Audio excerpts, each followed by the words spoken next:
Hey everybody, Richard Pyatt here with Lowell Weaver at the Medalist Golf Club. Welcome back to our private tour. Here we are on the 9th tee, and as we indicated back at the beginning of 8, we've got a few strung together here that are really long, and there's a couple of hazards. Yeah. This this is number 9's a par 5. Yep. So most golfers say, okay, par 5, I'm grabbing my driver and going at it. Give it a see whirl. what happens. Yep. And you stand here on the tee and you look at it and you say, there's not a whole lot there. There's a few pines on the right, but not too much else. And the problem is down there about 240 yards from where we're standing is a water hazard on the left that you can't see from here. Now, we'll show you in a second on the GPS unit. You can see it and see how many yards it is and things like that. So hopefully you're looking at the GPS unit and see that. But there's just another hole where you say to yourself, okay, is it worth the risk of hitting a club that's going to go more than 230 yards when the fairway is only maybe 40 yards wide there? Yes. It's 120 feet. That's not very wide. So you say to yourself, is it worth trying that, or is it better off to hit short of the water where you've got all kinds of landing room? Then you hit another shot up short of the green, and then you hit on the green in 3 and get an easy par or hopefully a birdie out of it. But if you try to hit that driver and you get in the water, you're looking there again, you're looking at a big number. Yeah, I try to assess that too. Now, I'm not even going to do 230 generally, so I know that I won't be, and I can use my driver for that. But I try to figure out, can I lay up somewhere and make a smarter decision that way? Yeah, I see guys all day long get up on the white tees and hit a driver, and it's not even close. And then they're looking at big numbers, and it helps our golf ball sales. Well, that's true. Yeah, that's true. So, and maybe your ego at first when it takes off. Yeah. See, so for me, it's just over 240 from right here where we're at. So I'm gonna hit a hybrid to come up short of the water, and then I'll assess it from there. But I know that I can hit a hybrid and have a lot of area. I can actually kind of miss hit a little bit and still be in really good shape. All right, let's do it.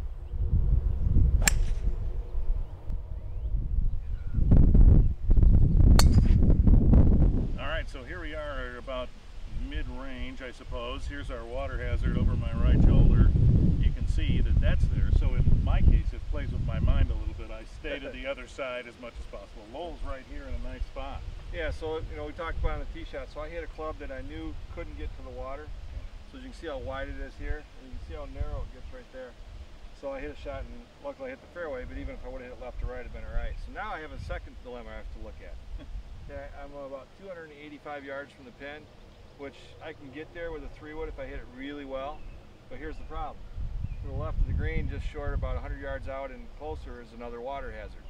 And then to the right is all goes downhill into some grassy areas and things like that. So what I say to myself, is it worth taking a chance of trying to hit a 3-wood and hope I hit it just perfect with all this narrow stuff, or do I lay up? And some of it has to do with where the pin is. So what I'm going to do today, for me, it's not worth it. I'm just going to hit a layup short of there again. I'm going to hit it short of the second water, so I know I'm going to hit a club that can't get to the water. You talked about how the water interferes with your head.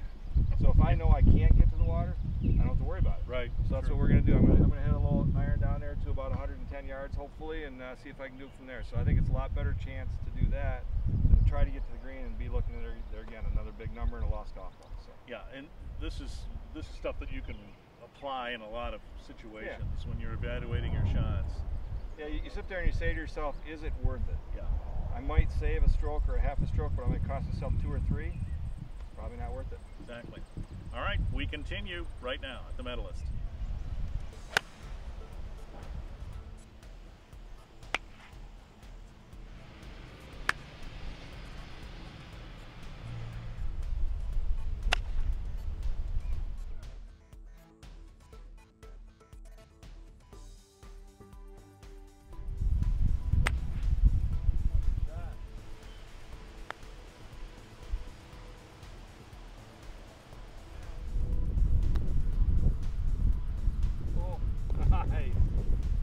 Wow. Okay, so I feel pretty good about that. Yeah, let's play this hole 18 times. Yeah.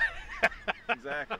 That was a 6 for me, which when we're talking about this distance, that's pretty good for me. That's really, you didn't miss a shot. You stayed out of all the trouble. Everything was great. And I played the safe way. I played it short of the water on the green, and then made a bomb for the birdie. So as I say, I still was able to make the birdie even without taking the chances. So it's worth doing that. And that was a great shot too. Oh, thanks. Yeah. Luckily the hole's really big today. So yeah, that's right. Yeah. Extra width. Let's go to number 10. Yeah, that was a fun hole. All right, you're watching us here on WBCKFM.com. where we're at the Medalist Golf Club in Marshall. Your private tour continues.